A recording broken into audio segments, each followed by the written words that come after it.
महाराष्ट्रातली सगळ्यात मोठी यात्रा म्हणजे बैरम यात्रा. लोक दुरून दुरून इथे कशासाठी येतात ते तर तुम्हाला व्हिडिओमध्ये दाखवतो. तोपर्यंत घ्या तुम्ही फॉलो करून. काय विषय पब्लिक, हा आहे आपला पार्ट 2. जर तुम्हाला पार्ट 1 बघायचा असेल तर आपल्या चॅनलवर जाऊन तुम्ही बघू शकता. सगळ्यात पहिले मंदिराच्या खाली आलो आणि फुकटाचं सगळं काही सुटलंच चालते, पण फुकटाची आईस्क्रीम नाही सुटली पाहिजे. आईस्क्रीम वगैरे खाऊन घेतली, त्याच्यानंतर चिवडा खाऊन घेतला, त्याच्यानंतर निघालो डायरेक्ट यात्रा फिरासाठी. मग काय, एवढ्या दूर आलो ना आपण जर यात्रेत घुमलो नाही तर मग काही फायदाच नाही ना. मग बुकिंग काउंटर आलो, तिथून तिकीट वगैरे घेऊन घेतली आणि त्याच्यानंतर बसलो आम्ही डायरेक्ट पाळण्यात.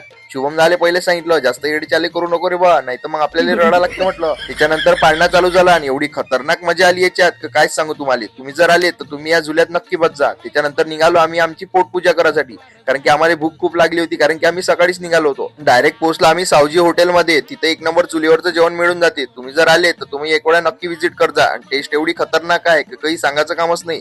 तुम्हाला इथे भाकरी, रोडगे, वांग्याची भाजी हे सगळं तुम्हाला इथं मिळून जाईल. त्याच्यानंतर आम्ही मस्त भाजी वगैरे बनवून घेतली आणि त्याच्यानंतर आम्ही फुकटाचा हरभरा खाऊन घेतला. पाटीलने म्हटलं तुम्ही एक वेळा आपल्या भाजीची टेस्ट करून बघा. पाटील म्हणे भाजी तर एक नंबर झाली आहे. हे आहे आपल्या सावजी हॉटेलचे ओनर. जर तुम्ही बैरमला आले तर तुम्ही लवकरात लवकर व्हिजिट करा. आम्ही आता जेवण वगैरे करतो आणि तुम्ही जर फॉलो नसेल केलं तर फॉलो करून घ्या आणि मला प्रचंड बहुमताने विजय करा.